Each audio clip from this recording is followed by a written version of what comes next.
வன்வரி தொடர்பில் மக்கள் விடுதலை முன்னணியின் அரசியல் உறுப்பினர் சமந்த வித்யாரத்ன இன்று முற்பகல் பதுளையில் இடம்பெற்ற நிகழ்வின் போது கருத்து தெரிவித்தார். පාර්ලිමේන්තුව ගාව ලොකු බෝඩ්ඩයක් යවන්න හොඳයි.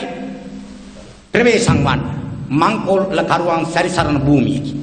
விழுப்புடன் செயற்படுங்கள், இது கொள்ளைக்காரர்கள் சஞ்சரிக்கும் இடம், ஊழல்வாதிகள் இருக்கின்றார்கள் என பாராளுமன்றத்திற்கு முன்பாக பெரிய பதாதை ஒன்றை வைத்தால் நன்றாக இருக்கும். நாட்டின் கடன் சுமையானது உங்களையும் சாரும். மொத்த கடன் பெறுமதியை, இன்று பிறந்த குழந்தையையும் மொத்த மக்கள் தொகையையும் ஒன்றொன்று பிரித்தால் ஒருவரின் கடன் பழுவானது 5 லட்சம் ரூபாவை விட அதிகம். அதாவது நீங்களும் தற்போது ஒரு தனிநபர் கடனாளி ஆவீர்கள். அதை செலுத்துவதென்றால் வரி விதிப்பை செய்தாக வேண்டும். இதனால் தான் இன்று இந்த அதிகரித்த வரி விதிப்பு இடம்பெறுகின்றது. இந்த கடன் சுமையை செலுத்த முடியாதுள்ளது. சாதாரணமாக நாட்டில் ஒரு அமைச்சரின் செலவு மாதம் ஒன்றுக்கு எவ்வளவு என்பதாக நீங்கள் நினைக்கின்றீர்கள். மாதம் ஒன்றுக்கு 5 கோடி ரூபாய் தேவைப்படுகின்றது. எமக்கு கைப்பான மருந்து குடிக்க சொன்ன பிரதமர் அவர்களே தற்போது பாராளுமன்றில் குறை நிரப்பு பிரேரணை ஒன்றை கொண்டு வந்தார். மக்கள் எதிர்ப்பு வலுப்பெற்றதால் இந்த வாகனங்களின் கொள்வனவை 3 மாதத்துக்கு பிற்போடுவதாக கூறியிருந்தார். தற்போது 4 நாட்களுக்கு முன் தலத்தா ஆத்துக்கோரலவின் வாகனமும் இன்னும் ஒருவரின் வாகனமும் ஹமாந்தோட்டை துறைமுகத்திற்கு கொண்டு வரப்பட்டது.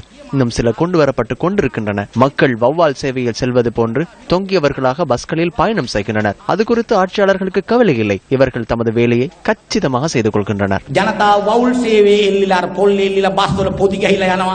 ඒක ගැන පාලකයන්ට ප්‍රශ්නයක් නැහැ. මෙයාලත් වැඩි ගානට දෙන්න.